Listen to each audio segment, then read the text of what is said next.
Hello students, welcome to the channel. Today we'll do a grammar drill focused on tenses. So let's begin. Question 1. She estimates that identifying problems faster with timely crop data and using less weed killer will save her tens of thousands of dollars in future years. So we're talking about a person who is trying to figure out solutions to farm problems, right? She wants to get crop data in a timely manner, and she also wants to use less weed killer. And she estimates that doing all of this will save her a lot of money in future years. So here I'm talking about something that will happen in future, right? And so the way it's written already, will save, which indicates the future tense, looks like a good answer. So I'll keep A for now. Option B, had saved, that is the past perfect tense. And that doesn't make sense when we're talking about the future, right? Past perfect tense, as the name indicates, is used in the context of the past. Are saving is present continuous, which again doesn't make sense because the hope for saving money is in the future. And have saved is present perfect, right? So none of these tenses make sense because here the idea is of saving money in the future. So the right answer is option A. Okay, question 2. For the program, participants permitted the installation of a device in their homes that limited the use of an air conditioning unit. Researchers then place a sign-up sheet in a public area within the apartment complex to get residents to enroll.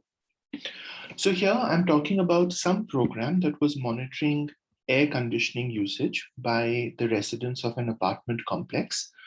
And for the program, the participants, they permitted the installation of a device that would monitor air conditioning use.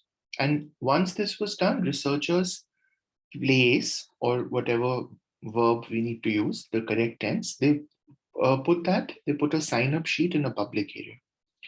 Now, I know that this entire thing happened in the past because this tells me, right?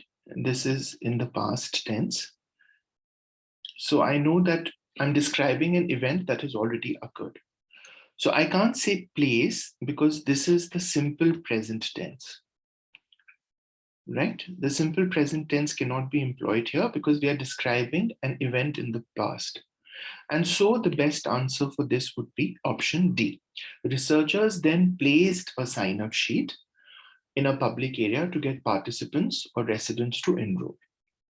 So many times in tenses questions, your answer will come from the context, right? Here we know that the program was conducted in the past. The previous line tells us the timeline of the program, and so it is simple to choose the right answer for the underlined portion. Now, will place is future, so that doesn't work, and have placed is present perfect. So that doesn't make sense either because I'm talking about the past here, right? The past tense option is which I have to choose. So D is the best answer. Okay, question 3. Scientists decided to use a variation of carbon dioxide in which the ordinary carbon atoms, 12C, would be replaced with carbon 14. Plants would metabolize the 14 CO2 as though they are regular CO2. Okay, so here we are talking about the case of scientists not using the regular 12C carbon dioxide, but replacing it with the 14C carbon dioxide.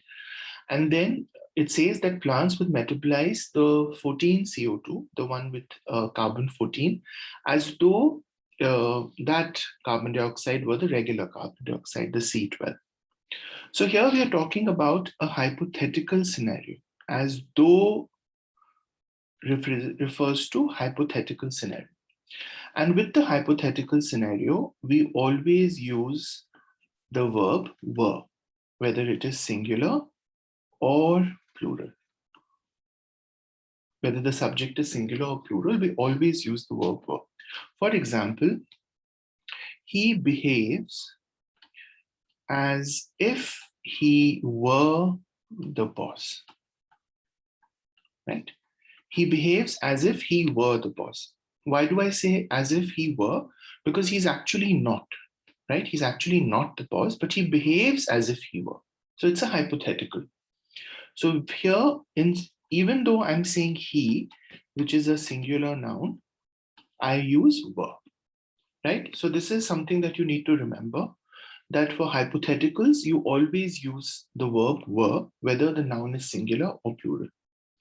So here then, plants would metabolize the carbon-14 carbon dioxide as though it, because here it refers to the carbon dioxide, so I have to use a singular pronoun.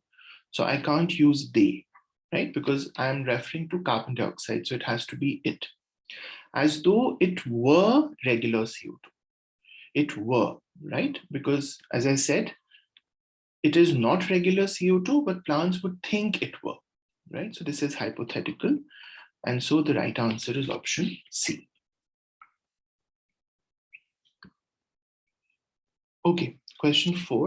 From the size of the buttons on the coat to the angle of the pleats on the trousers, nearly every feature of a traditional bespoke suit is chosen by the customer.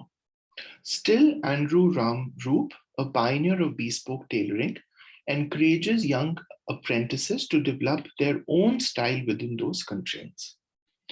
So here I'm talking about bespoke tailoring, which is tailoring that is done to fit a customer's specific requirements.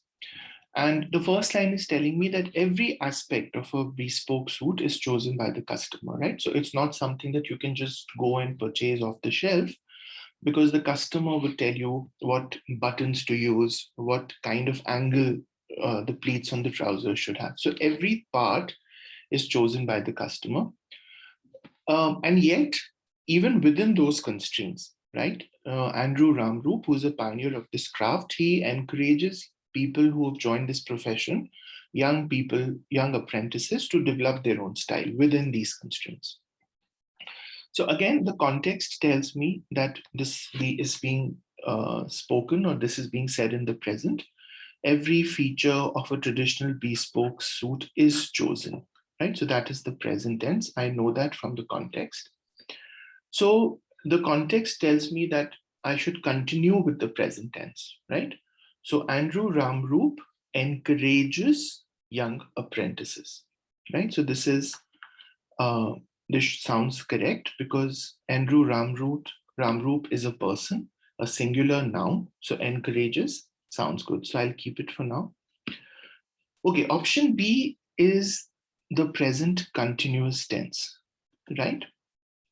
And I can't use that in this context, because when do I use the present continuous tense? When I'm talking about an action happening right now. For example, he's attending a prayer service at the church, which means that he's attending it right now.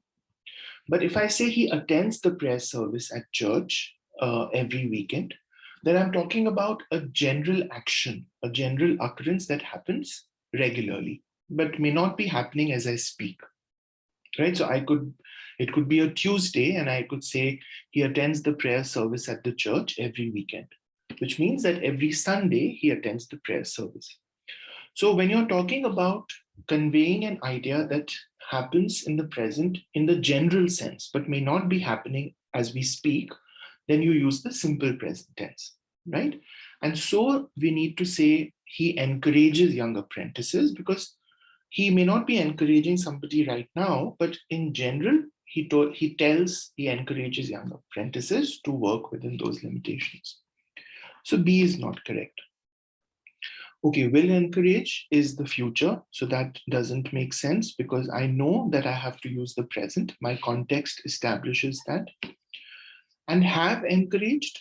So firstly, this is present perfect, right?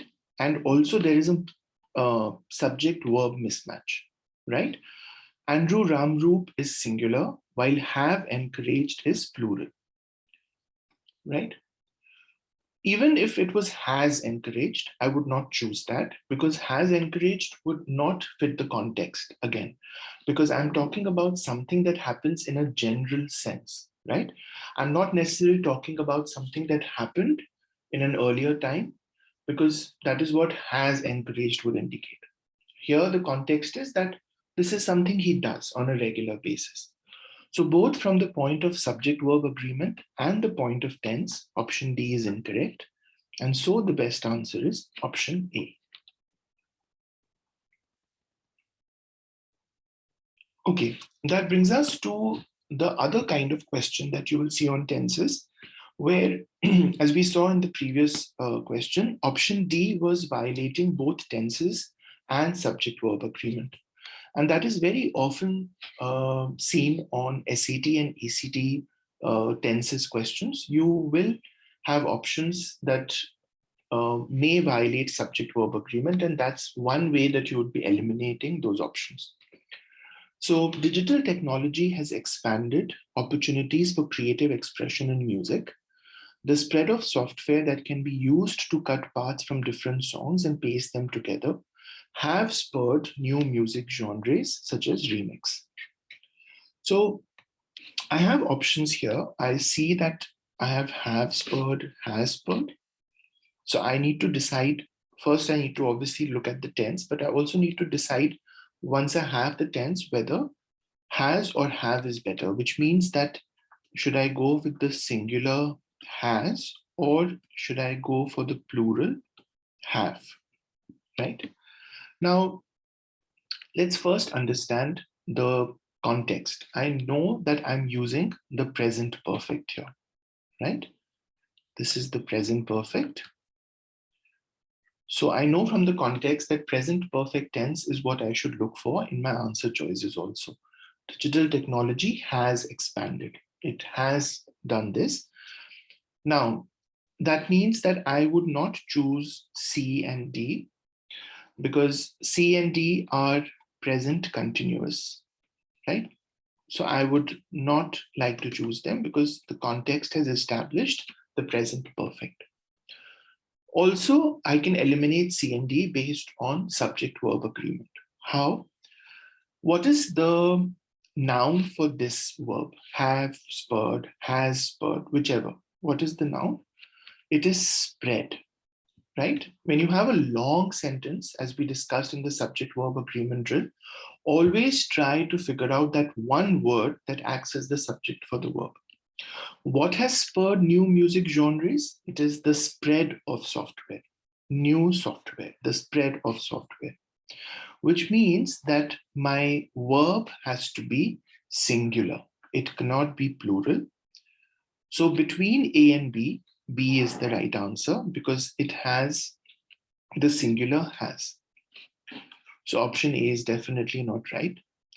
We also saw that C and D were violating the tense, but you can see that they also violate the subject-verb agreement rule because both of them use the plural, are and were. So here the right answer was option B. It is correct from the perspective of tense and is correct from the perspective of subject-verb agreement. So B is the right answer. Okay, next question. Uses for remote sensing, interpreting information captured by satellites that comes from Earth or outer space, has become more plentiful as technology has progressed. So you will always have clues to the tense being used in the sentence from what is given, right? So here I know that I'm using the present perfect. Technology has progressed, right? So again, I should look for the present perfect in the underlined part. Now, again, you can see that I have has become, and I also have become. So again, it's not just a tense question, it's also a subject-verb agreement question. So between these two, the correct noun, the correct subject for what has become more plentiful is uses, right? Uses have become more plentiful. There are more uses for remote sensing now as technology has progressed. So I would need to choose the plural here because uses, as I know, is plural. So that means has become is not correct. And I like have become. Now, if you look at B, first, you can see that B is singular verb. So that doesn't make sense, right? Because you need a plural verb, as we have established that the noun for this verb is plural. So that is one reason it is wrong. Okay, what if it was become? What if it was the plural verb?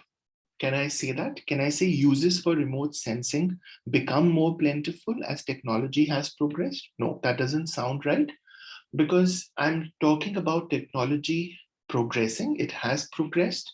So uses have become more plentiful. So I should try and keep the same tense, from in my sentence, unless there is a very specific need to change it because the meaning demands it or something like that.